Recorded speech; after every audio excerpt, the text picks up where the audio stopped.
murder to this village, to this Arab town. 100 metres away. Close. There was a piece of Arab clothing there, and there was a little bit of blood from Larry's wound. And that was enough, in the absence of any eyewitnesses or anything else, to decide that he had been killed by an Arab and he came from Surfend. Because that's where the trucks are pointing towards. That's pretty flimsy evidence. The immediate response of the Anzacs was to throw a cordon around Surfend to try and prevent anyone leaving. Then they sent a runner to camp headquarters asking for instructions. The response from HQ came a few minutes later. They order the Anzacs to remove the cordon which they've put around Surfend, remove it immediately. And they have no choice, so they do. Immediately, at least a dozen Arab men leave the village and vanish. Now, the mission was crushed. But in the aftermath, the British eventually decided that Protectorate was untenable, and Egypt claimed its independence in 1922. With the end of the riots, the men of the Anzac Mounted Division finally returned home. On June 30th of 1919, the division was officially disbanded. As we've said, nobody was ever punished for the Surfend massacre. The only real nod to accountability came in 1921, when New Zealand and Australia agreed to reimburse Britain for the cost of rebuilding the village. Australia paid £515, Britain paid £686, New Zealand paid £858. Most historians see this payment as a tacit acceptance of guilt, and presumably the reason New Zealand paid more than the Brits or Australians is because most of the people involved in the killing were New Zealanders. But we don't know that for sure.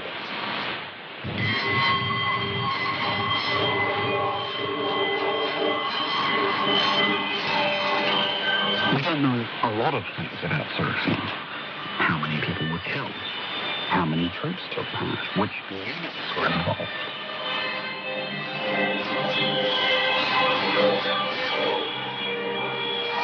The thing that really surprises me more than anything is how they kept it so quiet. It never got out. Ever.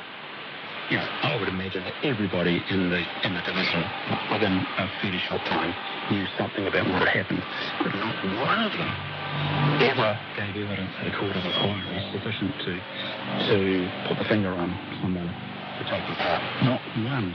I think that's amazing. But of course, with an event this big, time passes or people talk. Eventually, as the years passed, parts of the story of Surfend leaked out. There are multiple accounts from interviews, letters, diaries, memoirs, even poetry.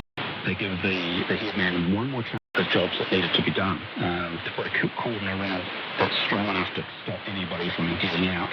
And we're also diving into the story of another series of war crimes involving another group of Anzacs.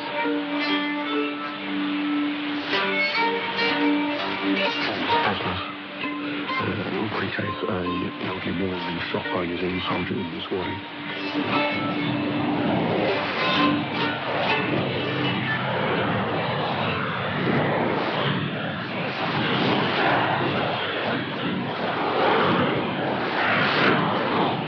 Thanks for listening, and special thanks to my guests in this series, Terry Kinloch, Paul Daly, and John Crawford.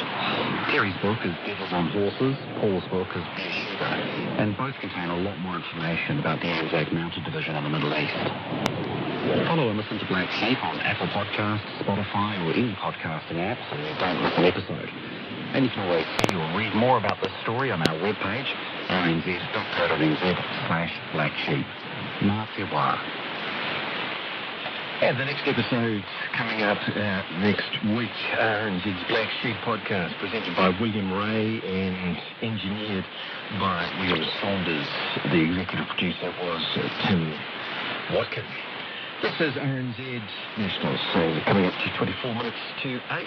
I'll update you with all the latest Olympic news, of course, at 8 o'clock around news with Daniel Kiwahulu. He'll be telling us all of that, so that's to come. And we'll progress very shortly with the second part of our hour. And then we're heading to the house and finding out more on what stories from the house with Phil Smith. Right now some music, and it's, this is Father John Misty. It's called Goodbye, Mr. Blue.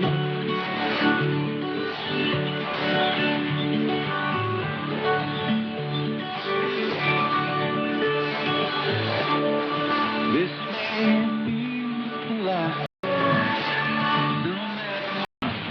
A phrase that political advisors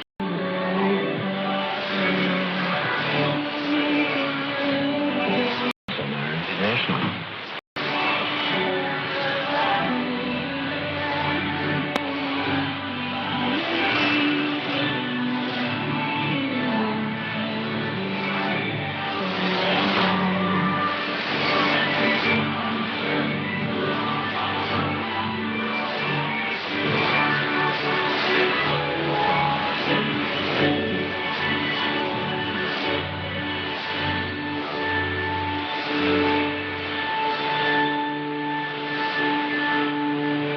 Mitski, and the song is called Star. This is RNZ National, and coming up after 8. Jim Moore is along with us Sunday morning show, of course, and he's mentioned lots of happenings overnight.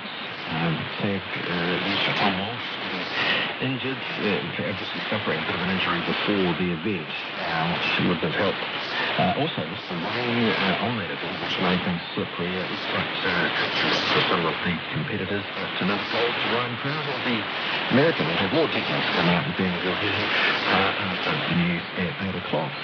Let's go to that news now with Lawrence Arabia. This is Listening Times on our International.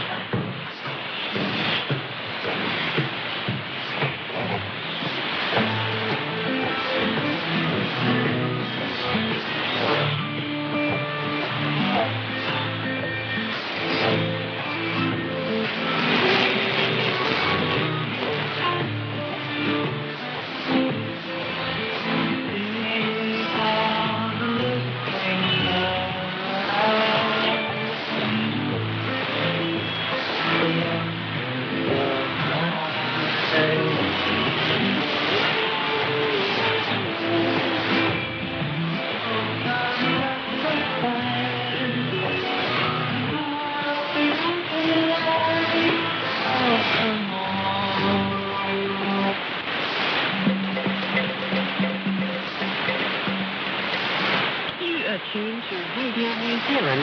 We are now closing on this frequency. To continue hearing us, please retune to 15720 kHz in the 19 meter band.